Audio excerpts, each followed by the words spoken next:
Hi, Thomas the Hermit here, and we're going to have a more rational look at Revelations. There's many people out there that are putting forth their theories. There's many scholarly schools of thought. There's many approaches. What I'm going to do is I'm going to apply wisdom and rationality and thinking to Revelation, what we can know, and why I think Pope Francis is the false prophet. So I'm going to start off in chapter 4, verse 6. Now the reason I'm starting there is because that's where all the juicy stuff starts. Now before that, there's the warnings to the different churches, but they're not essential to the main part of the story, which will lead us to understanding why I think Pope Francis is the false prophet. Chapter 4, verse 6. In the center and around the throne there were 4 living creatures covered with eyes in front and in back. The first creature resembled a lion, the second was like a calf, the third had a face like that of a human being, and the fourth looked like an eagle in flight. The 4 living creatures, each of them with 6 wings, were covered with eyes inside and out.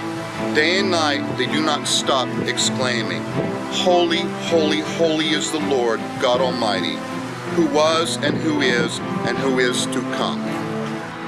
Okay, so here we have an image of God's throne room and 4 living creatures that are bowing down to him. Now, without making this complicated, we're keeping it simple. We obviously have a description of the power, glory of God, and we have a description of what I would say were cherubim.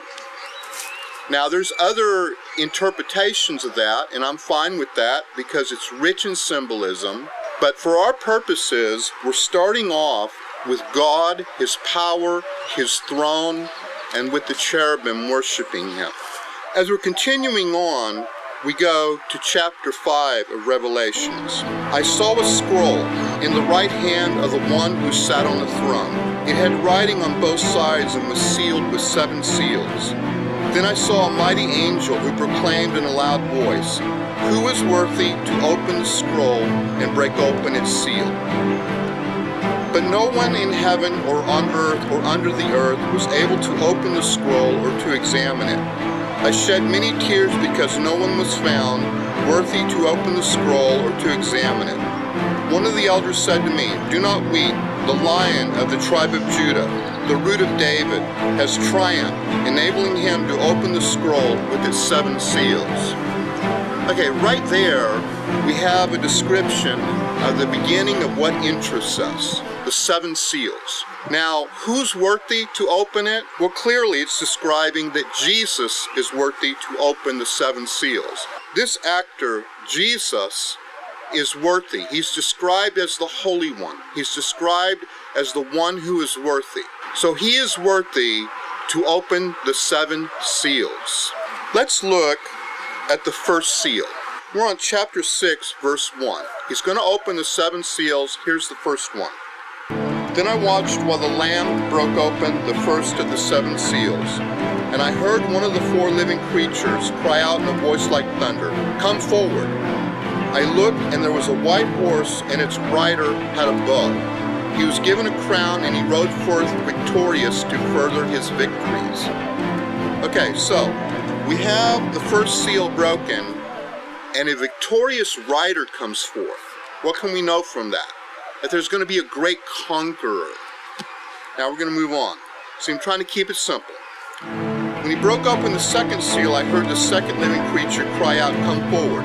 Another horse came out, a red one. Its rider was given power to take peace away from the earth, so that people would slaughter one another, and he was given a huge sword. So now we have the second seal, and peace is taken from the world.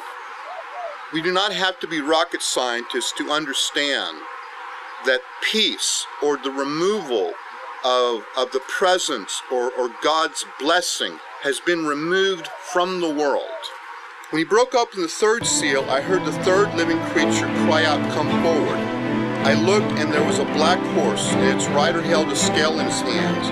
I heard what seemed to be a voice in the midst of the four living creatures. It said, "A ration of wheat costs a day's pay, and 3 rations of barley cost a day's pay, but do not damage the olive oil or the wine." Okay, well, we're always trying to figure out things, so we want to figure out, do not damage the olive oil or the wine. Well, I can't figure that out, but let's look at what we know. Always try to go with what you know. What do we know? The third rider is bringing famine, so that there's going to be a scarcity of food. Then we get to the fourth seal. This is verse 7 on chapter 6. When he broke open the fourth seal, I heard the voice of the fourth living creature cry out, "Come forward." I looked, and there was a pale green horse. Its rider was named Death, and Hades accompanied him. They were given authority over a quarter of the earth to kill with sword, famine, and plague, and by means of the beasts of the earth. All right, that's pretty clear. Given authority over a quarter of the earth to kill with sword, famine, and plague.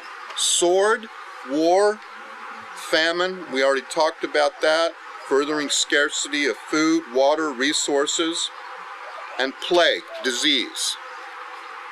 Now I could keep reading, but I'm going to hit you with the main point, if you haven't figured it out already. There are calamities that are prophesied in Revelations that are coming. That is clear. And that's what I want to hold on to for these particular areas. I could go on, they go on, there's the seals, and then we get into the 7 trumpets, which further define more calamities. These are all in part until we end up with, after the 7 trumpets, we end up in chapter 12 with the woman and the dragon.